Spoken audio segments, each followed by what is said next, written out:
బాడీల వరకు అద్దాల్లోనే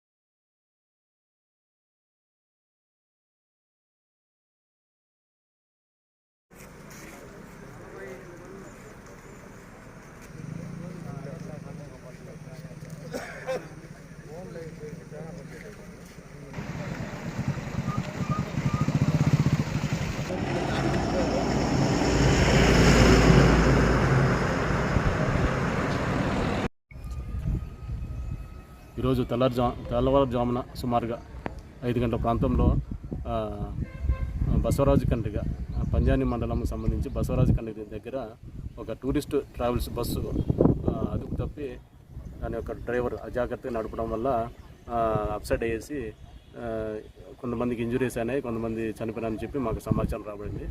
దానికి సంబంధించి మేము ఇమీడియట్గా నేను మా యొక్క సిబ్బంది అంతా కూడా ఇమీడియట్గా సీన్కి వెళ్ళేసి అక్కడ ఇంజురీస్ అందరినీ కూడా 108 అంబులెన్స్లో షిఫ్ట్ చేయడం జరిగింది పలమనేరు గవర్నమెంట్ హాస్పిటల్కి. ఇంకా 2 వ్యక్తులు అక్కడ స్పాట్లోనే చనిపోవడం జరిగింది. వారిని కూడా మార్చరికి తరలించడం జరిగింది. వీరంతా కూడా పెనుగొండ మండలం చుట్టుపక్కల పరిసర ప్రాంతంలో ఒక టూరిస్ట్ బస్సు మాట్లాడుకొని వీళ్ళంతా కూడా రామేశ్వరం, కన్యాకుమారి తదితర ప్రాంతాలకు పోవాలని చెప్పే ఉద్దేశంతో అక్కడి నుంచి గత రాత్రి 9 గంటలకు బయలుదేరడం జరిగింది. ఈరోజు ఉదయం ఇక్కడ కాణిపాకం పోవాలని ఇక్కడికి రావడంతో ఈ విధంగా ఈ సంఘటన జరిగింది. దీనిపైన ఇన్వెస్టిగేషన్ చేస్తున్నాము. డ్రైవర్ పైన కూడా తగు చర్యలు తీసుకుంటాం.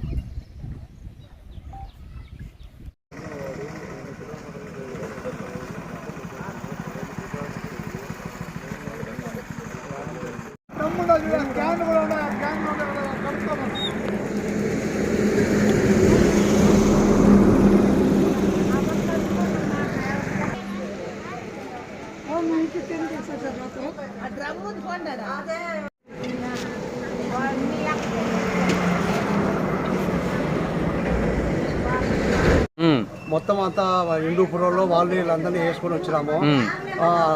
ధర్మారం వచ్చినాము. ధర్మారం నుండి కదిరి వచ్చినాక ఇక్కడ వచ్చినాక బండి సైడ్కి బీకింది. ఏమో 4:30 అప్పుడు ముందర కరెంట్ పోల్ ఉంటే కరెంట్ పోల్ కాగింది. ఒక 2 డెత్ అయినారు, ఒక 10 మంది గాయాలైనారు. ఈరోజు ఉదయం సుమారుగా 5 గంటల ప్రాంతంలో తెల్లవారుజామున 5 గంటల ప్రాంతంలో పంజాని మండలం బసవరాజు కండ్రిగ సమీపాన ఒక టూరిస్ట్ అండ్ ట్రావెల్స్ బస్సు దాని యొక్క డ్రైవర్ అతివేగంగా అజాగ్రత్తగా నడుపుకుంటూ వచ్చి అదుపు తప్పి అప్సైడ్ అవ్వడం జరిగింది. దాంట్లో సుమారుగా ఒక 21 మందికి ఇంజరీస్ అయినాయి, ప్లస్ ఒక 2 స్పాట్లోనే చనిపోవడం జరిగింది. వీరంతా కూడా పెనుగొండ మండలం చుట్టుపక్కల పరిసర ప్రాంతాల నుంచి ఒక టూరిస్ట్ బస్సు మాట్లాడుకొని అక్కడి నుంచి గత రాత్రి 9 గంటల ప్రాంతంలో అక్కడి నుంచి బయలుదేరడం జరిగింది. వాళ్ళు ఇక్కడ సుమారు ఇక్కడికి వచ్చేటప్పటికి 5 గంటల ప్రాంతంలో ఈ విధంగా జరిగింది. కాకపోతే వీళ్ళంతా కూడా రామేశ్వరం, కన్యాకుమారి అక్కడికి పోవాలని చెప్పి టూరిస్టు బస్సు మాట్లాడుకుని రావడం జరిగింది. ఇందులో ఇంజరీస్ అంతా కూడా హాస్పిటల్ అడ్మిట్ అయినారు. వాళ్ళందరినీ కూడా పరామర్శించడం జరిగింది. అంత కూడా సింపుల్ ఇంజరీసే.